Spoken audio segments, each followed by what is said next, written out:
Hi viewers, welcome to our channel. ప్రస్తుతం మనతో పాటు దాము బాలాజీ గారు సీనియర్ జర్నలిస్ట్ ఉన్నారు. వారితో ఒకసారి మాట్లాడదాం. సార్ నమస్కారం సార్. నమస్తే. సార్, అల్లు అర్జున్ గారికి పోలీసులు షాక్ ఇచ్చారు. ఆయన ఇంటికి వెళ్ళి మరోసారి నోటీసులు ఇచ్చారని చెప్పేసి వార్తలు వినిపిస్తున్నాయి సార్. అసలు ఏం జరిగింది? ఎందుకు రెండోసారి నోటీసులు ఇవ్వాల్సి వచ్చింది సార్? అల్లు అర్జున్కి మనకు బెయిల్ వచ్చింది, రెగ్యులర్ బెయిల్. ఆ బెయిల్లో కొన్ని కండిషన్స్ వచ్చాయి. ఆ కండిషన్లలో ఏంటంటే ఎవ్రీ సండే 10 నుంచి 1 గంట వరకు లోపల అల్లు అర్జున్ చిక్కడపల్లి పోలీస్ స్టేషన్కి వెళ్ళి సంతకం పెట్టాలి. అది కాకుండా వాళ్ళు పోలీసులు ఎప్పుడైనా అడిగితే కూడా విచారణకు హాజరవ్వాలి. ఇది ఎప్పటి వరకు అంటే 2 నెలల వరకు. 2 నెలలు లోపల ఛార్జ్ షీట్ పెట్టేస్తే 1 మంత్లో ఛార్జ్ షీట్ పెట్టేస్తే ఇది ఆగిపోతుంది.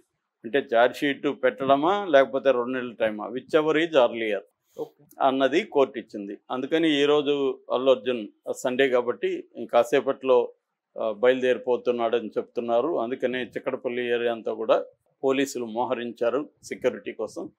అల్లు అర్జున్ వెళ్ళే అవకాశం ఉంది. అయితే ఈ కాంటెక్స్లో ఒక న్యూస్ బయటకు వచ్చింది. అదేంటంటే అల్లు అర్జున్కి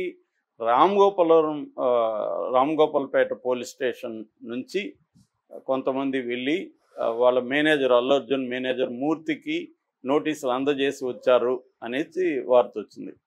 ఇది ఎందుకు నోటీసులు? ఇప్పటి వరకు జరుగుతుండేది చిక్కడపల్లి పోలీసులు. ఎందుకంటే సంధ్య థియేటర్ ఉన్న పరిధి చిక్కడపల్లి పోలీస్ స్టేషన్ పరిధి కాబట్టి వాళ్ళు ఈ కేసులో ఇన్వాల్వ్ అయినారు. కానీ రామ్గోపాల్పేట పోలీస్ స్టేషన్లో ఎందుకు వచ్చారు, అక్కడి నుంచి ఎందుకు వచ్చారు అంటే ఒక వార్త ఏమేమి వినిపిస్తుందంటే అల్లు అర్జున్ శ్రీతేజను పరామర్శించాలనే ప్లాన్లో ఉన్నట్టుగా వార్తలు వచ్చాయి. శ్రీతేజ్ ఎక్కడ ఉన్నాడు? కిమ్స్ హాస్పిటల్లో ఉన్నాడు. కిమ్స్ హాస్పిటల్ వచ్చి సికింద్రాబాద్లో ఉంది. అది రామ్గోపాల్పేట పోలీస్ స్టేషన్ పరిధిలో ఉంది కాబట్టి ఇక్కడికి మీరు రావద్దండి అని నోటీసులు ఇచ్చారు. ఇక్కడికి వస్తే మళ్ళీ సేమ్ జరగచ్చు, మేము ప్రొటెక్షన్ ఇవ్వలేము, బందోబస్తు మేము ఇవ్వలేము అనేది ఇచ్చేశారు. అంటే గతంలో ఏమైందంటే ఇప్పుడు అల్లు అర్జున్ బెయిల్ విషయంలో కూడా హైకోర్టులో మన నిరంజన్ రెడ్డి అడ్వకేట్ ఆర్గ్యుమెంట్ ఏంటంటే అల్లు అర్జున్ రావద్దని ఎవరు చెప్పలేదు అక్కడికి. అట్లాగే అల్లు అర్జున్ కూడా ప్రెస్ మీట్లో కూడా చెప్పాడు, నన్ను రావద్దని ఎవరు చెప్పలేదు, రావద్దని చెప్పుంటే నన్ను పోలీసులు అడ్డుకోవాలి కదా, వాళ్లే ఆహ్వానించి నన్ను లోపలికి తీసుకెళ్లారు పోలీసులు అనేది చెప్పారు. అతను విజువల్స్ కూడా ఉన్నాయి. అతన్ని అల్లు అర్జున్ తీసుకెళ్ళాడు. అల్లు అర్జున్ టాప్ బాల్కనీలోకి వెళ్తే వాళ్ళు కూడా బాల్కనీలోకి వెళ్ళారు. అంటే ఆయన ఏ దశలో కూడా పోలీసులు అడ్డుకోలేదు. నిజంగా ఆయనకి పర్మిషన్ లేదనేది కానీ నిజమైతే ఆయన ఎందుకు అడ్డుకోలేదన్న దానికి కోర్టులో ప్రాసిక్యూషన్ కూడా ఆన్సర్ ఇవ్వలేకపోయింది. కాబట్టి అల్లు అర్జున్ రావద్దని చెప్పలేదు అనేది మేజర్ పాయింట్ అక్కడ.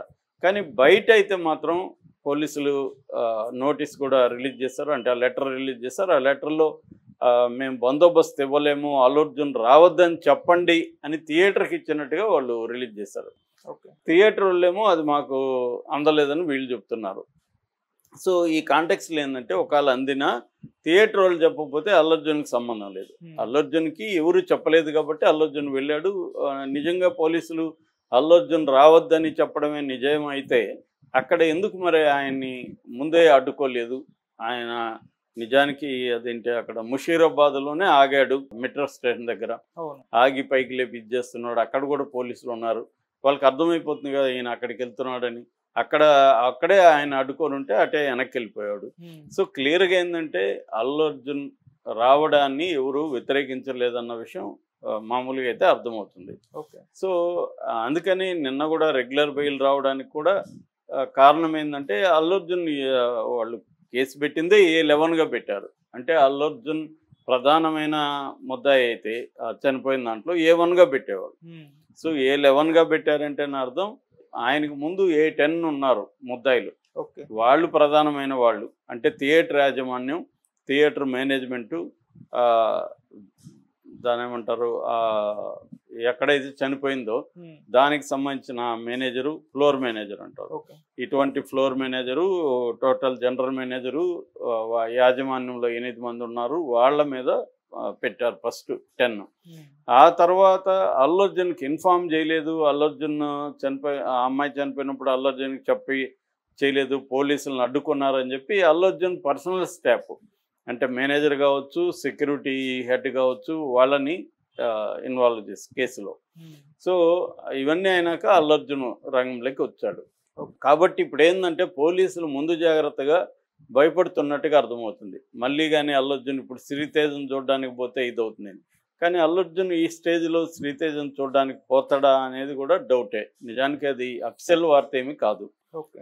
ఎందుకంటే ఆల్రెడీ ఆయన కండిషన్ బెయిల్ మీద ఉన్నారు. కండిషన్ బెయిల్లో కండిషన్స్ ఏమేంటి ఉన్నాయి? ఒకటి, ఎట్టి పరిస్థితుల్లోనూ ఇన్వెస్టిగేషన్కి ఆటంకం కలిగించకూడదు, సాక్షుల్ని బెదిరించడం కానీ ఇన్ఫ్లుయెన్స్ చేయడం కానీ ప్రలోభపరచడం కానీ చేయకూడదు.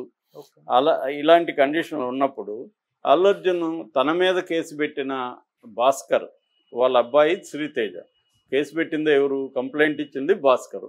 మరి ఇప్పుడు శ్రీతేజను పోయి కలిస్తే రేపు పొద్దున కోర్టులో ఎవరైనా కూడా వెళ్ళి ఇతను కండిషన్ బెయిల్లో కండిషన్ని ఉల్లంఘించాడు, ఎవరైతే కేసు పెట్టారో వాళ్ళని ఇన్ఫ్లుయెన్స్ చేయడానికి వెళ్ళాడు అన్న ఇది వస్తుంది. కాబట్టి నాకు తెలిసి అతను వెళ్ళడు. లీగల్ అడ్వైజర్స్ కూడా అతనికి వెళ్ళొద్దని చెప్తారు. ఎందుకంటే ఇప్పుడు వెళ్ళినా ఇంకా పెద్ద ఎఫెక్ట్ కాదు. వెళ్ళి ఉండాల్సింది ఫస్ట్లో వెళ్ళి ఉండాలి. అది అతను లేట్ చేశాడు. పవన్ కళ్యాణ్ కూడా అదే మెన్షన్ చేశాడు, నువ్వు జరగంగానే వెళ్ళి ఉండాల్సిందని. పైగా మళ్ళీ మరుసటి రోజు వచ్చి లేట్గా కూర్చొని, అది కూడా సినిమా ప్రమోషన్కి సంబంధించిన టీషర్ట్ వేసుకొని మాట్లాడడం అనేది కూడా చాలామందికి అల్లు అర్జున్ మీద వ్యతిరేకత రావడానికి అది కూడా కారణం. అంటే మనకి ఎప్పుడైనా ఆప్టిక్స్ అంటారు, అంటే పబ్లిక్ ఇమేజ్ని ఎట్లా మనం కన్స్ట్రక్ట్ చేస్తున్నాము అనేది కూడా వెరీ ఇంపార్టెంట్. ఆయన సిన్సియర్గానే ఉండొచ్చు, సిన్సియర్గానే బాధపడి ఉండొచ్చు, సిన్సియర్గానే క్షమాపణలు చెప్పడానికి కూర్చొని ఉండొచ్చు. కానీ ఆ గెటప్ ఇదంతా కూడా చాలా ఇంపార్టెంట్. మనం ఏ కాస్ట్యూమ్ వేసుకుంటున్నాము, ఎలా అపీర్ అవుతున్నాము, ఇవన్నీ కూడా చూసుకోవాల్సిన అవసరం ఉంటుంది పబ్లిక్ ఇది అన్నప్పుడు. కానీ అక్కడ అల్లు అర్జున్ నెగ్లిజెన్స్ ఇవి కనిపిస్తాయి. ఏదేమైనప్పటికీ ఇప్పుడు అల్లు అర్జున్కు ఉన్న ప్రాబ్లం ఏంటంటే ప్రతిదీ లీగల్ అడ్వైజర్ సలహా తీసుకొని చేయాలి.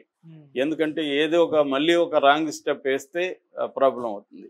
ఎందుకంటే ఇప్పుడు ఆ ప్రెస్ మీట్ పెట్టకపోతే అసలు ఇక్కడి వరకు రాదనేది చాలామంది అభిప్రాయం. నిజానికి ఆయన ప్రెస్ మీట్ పెట్టడం తప్పులేదు, ఆయన ముందు పెట్టలేదు కదా. అసెంబ్లీలోనే ఒక ముఖ్యమంత్రి ఆరోపణలు చేసినప్పుడు అది కూడా అత్యంత దుర్మార్గంగా అల్లు అర్జున్ వ్యవహరించాడు, చనిపోయిందన్న విషయం తెలిసి కూడా అల్లు అర్జున్ సినిమా చూసే వరకు నేను లేయని అన్నాడు.